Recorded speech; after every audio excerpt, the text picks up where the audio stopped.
Hi guys, good morning.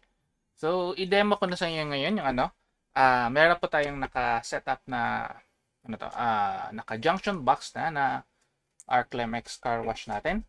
So, kung papansinin niyo, same pa rin yung build natin sa Vendo. So, same features, same din sa ating helmet. Ito yung ginamit din sa helmet Vendo. Pero ang difference na kasi nito is dahil ito sa display board niya. So, yung display board niya kasi may another chip kasi na mag-handle ng mga buttons. So, eventually, maglalagay din tayo ng keypad dito para sa iba pa nating klaseng Vendo. So, ito yung gamit natin is yung universal natin na smart Vendo na setup. So, smart Vendo kasi connected siya sa internet, makakano sa send ng telephone notifications. Then eventually, magagawa din ako ng app para makita yung sales and ma-configure nyo siya remotely. And then, pwede rin siyang i-connect sa ating QR display. So, yung QR display, ibang to siya, ibang kit, ibang setup. Pero ang purpose niya dito is mag-display ng QR para pwede kayo magbayad ng via QR or via GCash or anything that involves QRPH. So, ito yun guys. So guys, pakita ko muna yung sa loob ng natin. So, ito, na-test naman natin to last time. So, lagay natin siya dito. So, pakita ko na sa inyo yung setup sa loob. So, ito yung setup natin. So, basically, andito yung universal natin, smart bendo na board. So, pwede kayong bumili ng ganito lang kung gusto nyong nakaseparate. So, itong build pala na to, meron siyang 6 na relays. So, meron tayong 4 na SSR. Tapos, meron tayong maliliit na relay. So, ito, pwede nyo ito gamitin para sa pwede nyo yung para sa gripo. So, pwede nyo actually i-direct kasi 12 volts naman to eh. So, pwede yung para sa gripo. Or, pwede mag-trigger nung sa pump. Ano yan? Yung sa car wash foaming na Kasi yung nilara naman doon is yung 12 volts lang naman na 6 amps. So, hindi kailangan siya ng malaking amperahe. So, okay na to siya. Mag-work na to siya para sa foaming. So, direct nyo lang siya nakasaksak. So, dito naman sa natin, nakasaksak siya dito yung channel 1, 2, 3, 4. Tapos ito yung 5, 6. So, dito yung sa mga low amperage na So, dito yung foam wash. So, dito nyo ilagay yung sa makina ng makina ng call this. Pwede nyo ilagay yung sa sprayer. So, pwede nyo ilagay yung sa pangalawa is yung sa vacuum. So, pangatlo, pwede nyo palagyan sa pangatlo is pwede nyo lagyan ng sa back to zero. Alam mo yung sa ginagamit din sa helmet. So, pwede nyo isaksak dito para meron kayong back to zero na something. Tapos, meron tayong foaming wash. Tapos, ito, pwede nyo ilagay yung sa gripo. So, tipong maglagay siya ng tubig. So, para maghugas or kung any something. Or, tapos yung isa, pwede nyo ilagay din siya sa hangin. So, pwede yung blower or anything na connect. So, andito na siya lahat. So, yung setup kasi natin guys is naka-LAN cable papunta dito. So, yung purpose ko kasi nakaganyan is dapat naka-separate yung box natin sa harap. Tapos ito, nasa likod siya kasi connected siya dun sa mga equipments natin. So, pwede siya ilagay sa likod. So, basically, ito yung nasa harap natin, yung sa front na Vendo box. So, meron siyang LCD, meron siyang coin slot, plus meron siya yung 6 na button. So, pwede siya parang yung katulad ng sa Vendo lang natin na ito lang at saka yun. Tapos, kalatag lang yung wire papunta sa likod na andito yung nakasaksak lahat. So, sa ganung way, pag open nyo sa box, walang any electrical na mga doon, matataas ang pirahe na may chance pa na makuryente kayo. So, nakaseparate yung natin para, kasi ito nakasetat naman sa likod eh. So, hindi nyo na usually babaguhin. So, yung kailangan nyo lang gawin is kukunin lang yung pera sa box. So, ito nakaseparate siya sa Vendo box. So, ganun yung magiging setup na sa car wash na ini-envision ko. So, at the same time, meron din siyang speaker. So, pala yung speaker? Yung speaker natin, separate lang natin siya na connection kasi nagkakaano kasi siya sa LCD natin eh. So yun, una natin gawin is i-set up muna natin. So, meron tayong light dito para makita ninyo na gumagana. So, same pa rin ang natin, setup. So, pag mag-setup tayo, reset natin. Tapos, lalabas ito yung reconfig.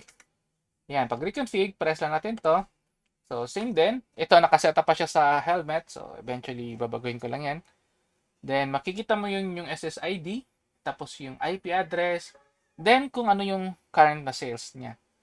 Then, yung device ID. Yung device ID, kakailangan natin yan next time para makuha nyo yung sales remotely. I mean, dun sa app. So, yun yung pag-register ninyo. So, ngayon, kita ko sa inyo yung natin. So, connect tayo sa ArcLMX helmet. So, click natin to. Saan yan? So, yan. Connect tayo dyan. So, papansin ninyo, so, andito yung store name. So, pwede ito siya guys, multiple type.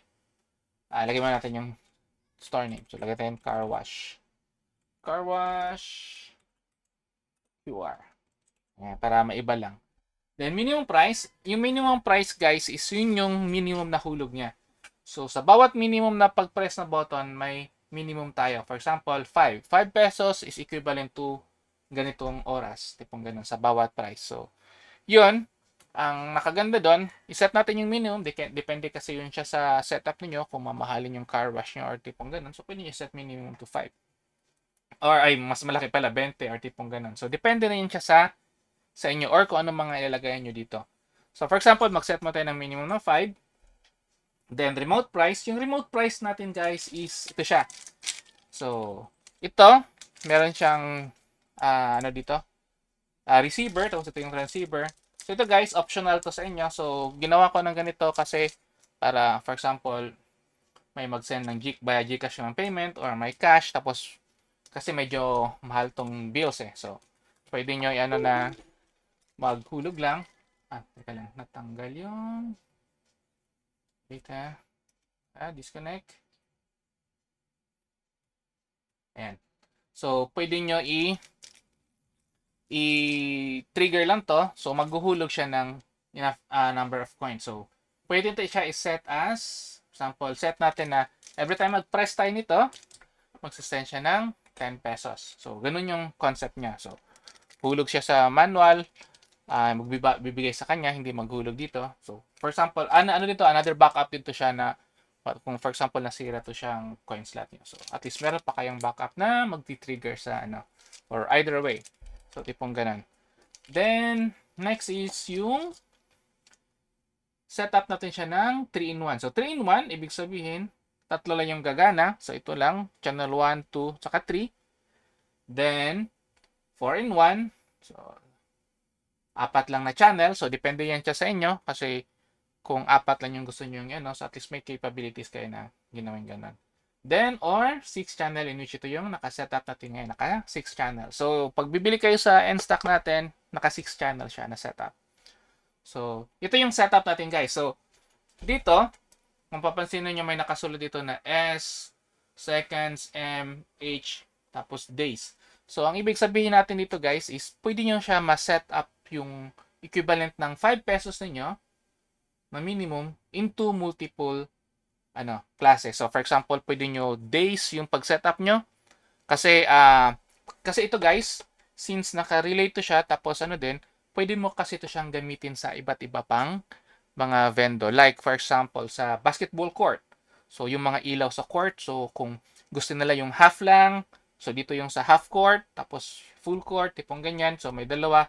Or may isa pa kayong para sa electric fan, tipong ganyan. So, pwede silang maghulog. So, pwede nyo i-set sa 1 hours, 2 hours, so tipong ganon.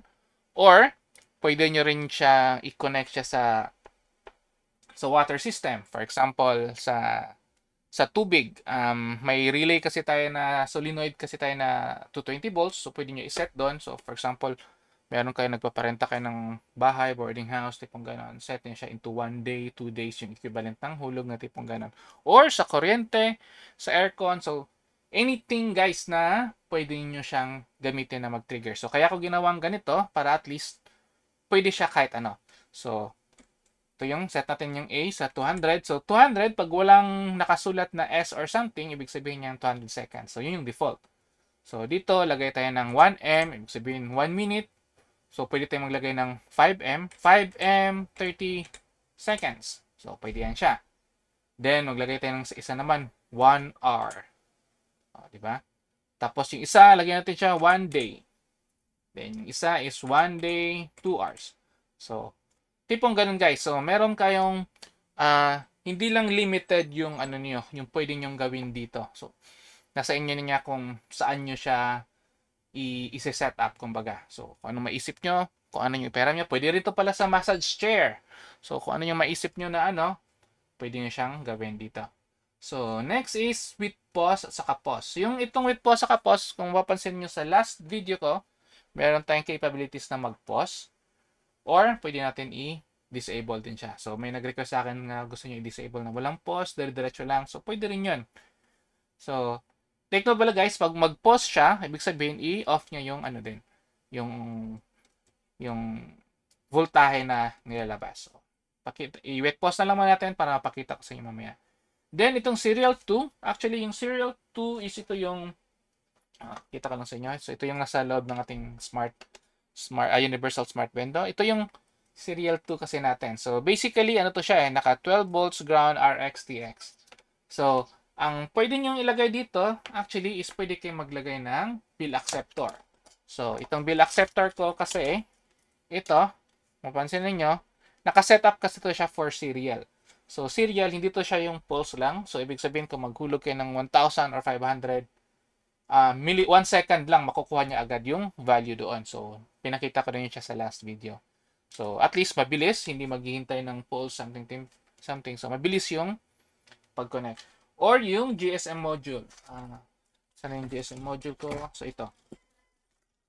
Itong GSM module naman, ito siya guys. So, may capability kasi tayo na mag-send ng text. So, hindi ko pa nalagay dito. Pero, capabilities ito mag-send ng text. For example, nalagay ito sa remote area or tipong ganun. May nag-Gcash sa inyo. Then, send lang kayo ng text na, on ko yung channel 1 or channel A for ilang oras. So, ganun. So, matitrigger niya na remotely via text lang. So, ito yung capabilities niya. Or, kaya ko ginawa to kasi meron kasi tayong mga customers din sa ibang bansa na nagre-request na ganito. So, for example, Google Pay, lalo na yung sa Mayam na ano ko pala na pag may magbibigay sa'yo, magsisend siya ng text message. So, pwede nyo gamitin yan. So, sabihin nyo ako kung gusto nyo nakaganon para ma-trigger natin via SMS. So, naka-ready na rin to siya dito. So, may code na tayo para dyan. So, depende na lang kung paano natin i-implement. So, yan. So, since ito, disable muna natin kasi napakita naman natin last time na. Disable lang natin. Then, Wi-Fi connection. Wi-Fi connection is para ito siya ko-connect sa internet. So, ko-connect siya sa server. So, anong nakaganda pag connected siya sa server? So, makaka-receive kayo ng Telegram notifications. So, pakita ko lang dito yung Telegram notifications natin. Saglit. So, ito yung mga Telegram notification. So, makikita nyo na may nag-send or may nagbayad. Naka-remote payment. Yan, may amount. May tipong ganyan. So, matatrack nyo real time yung ano nyo. Yung kung may naghulog or something. So, yung ito din pag connected sa internet, gagana din yung QR pay natin. At saka yung remote payment eventually na gagawin ko. So, pwede natin siyang enable. So, take note guys, kung wala siyang internet na makakonect, for example, ito, nakaset up dito, tapos hindi niya makakonect dito. So, mag-work pa rin siya. So, no worries about yan. So, pwede siya mag-work offline and online. Pwede rin siya i-disable, pwede rin siya enable. So, nasa inyo lang yan guys. So, ito, Gcash, enable natin to para sa QR manager natin. Yung Telegram channel is ito yung channel na ginawa nyo na naka-add yung Arclem Wi-Fi na bot natin. So, Arclem bot. So, siya yung gagawa lang kayo ng group, tapos i-add nyo siya sa channel, bigyan nyo siya ng admin privilege. So, pwede na siya makakasend sa inyo ng update. So, sa akin, ito yung channel ko, Arclem Wi-Fi updates. So, device tag naman is, actually, dito lang to sa Arclem Wi-Fi. Sa Telegram din. So, pwede natin ilagay car wash. So, for example, marami kayong car wash 1, car wash 2. Lagay natin ito sa car wash QC yan siya. So, at least, pag may mag-chat or mag-send ng notification yung device natin, malalaman mo kung saan siya galing. So, yun. So, yun lang guys. Tapos, click natin yung update. So, mag-restart lang to siya.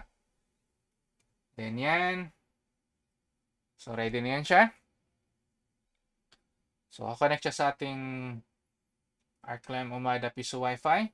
So, meron tayong piece of Wi-Fi tipong ganun.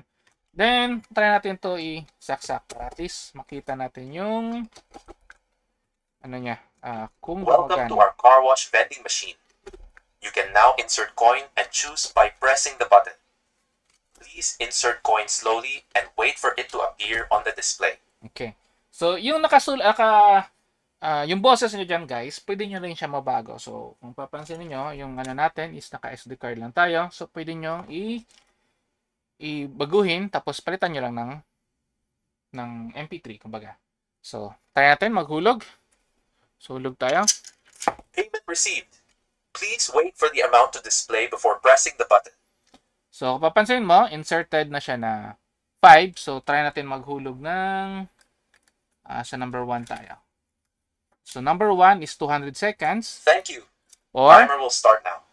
3 minutes and 20 seconds. So, yan. Hindi ko alam kung makita ba. So, yan. Nagda-down siya. So, nag-start yung ilaw.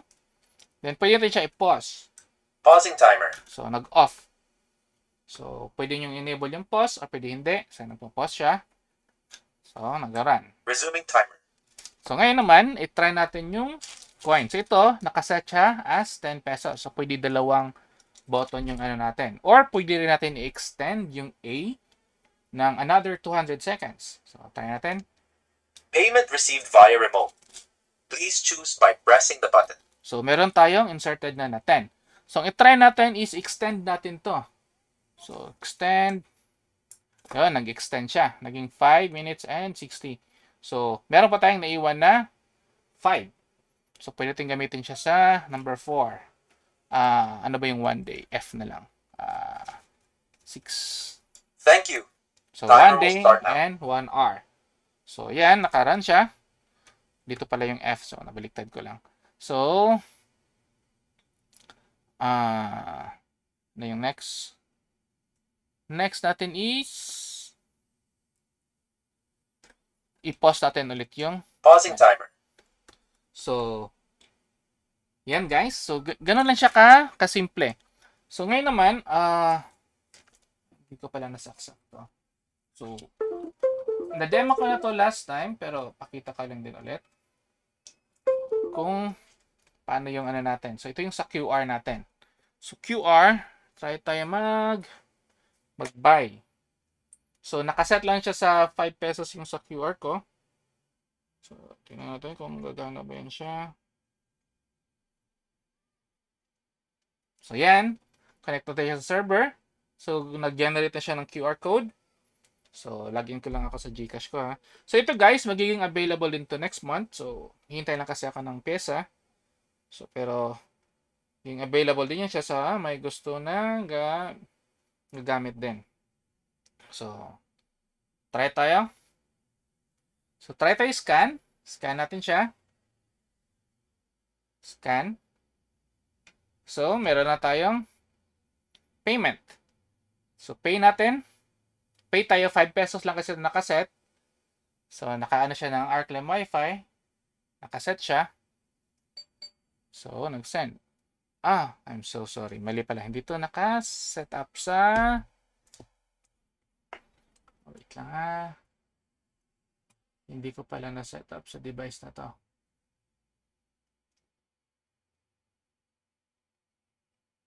Minimum 5. Not enough balance. Please insert more. Not enough balance.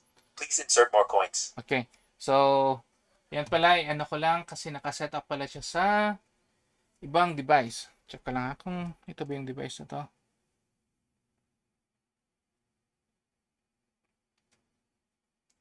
Sorry. So, ito kasi guys is nakabind pala siya sa ibang device. So, nabenta ko na pala yung isang device na yan. So, pero, gumagana to siya. So, next month, ayusin natin yan siya. Then, so, yun. So, pwede siya magsabay-sabay. So, naka-pause yung 6. Try natin na try natin na gamitin lahat. So, hulog pa tayo ng Payment received via remote. number 2. Please choose by pressing the button. Thank you. Timer will start now. 3. Thank you. Pausing timer. Sorry. Resuming timer. So, number 4 naman tayo. Not enough balance. Maganda pala tayong Please balance. insert more coins. Payment received via remote. So may Please 10. choose. Thank you. Timer will start now. Then E. Thank you. Timer will start now. So yan. So, tingnan natin kung 30 seconds left. Di yata siya naka-configure.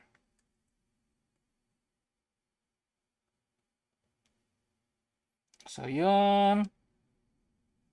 Hindi pala siya nakaset up yung sa ano natin. Pero makikita naman natin dito na yung LED 5 and LED 6. Hindi siya nag-trigger. So, check lang din natin yan. Pausing timer. Resuming timer.